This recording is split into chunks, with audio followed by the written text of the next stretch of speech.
Use a 3mm Allen key to loosen the screws. Use scissors to cut off the tape.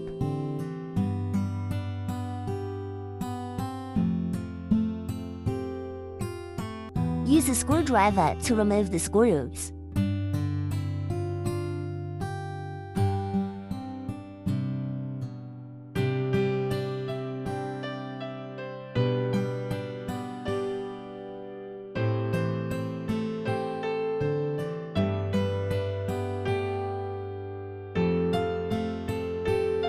Remove the sheet.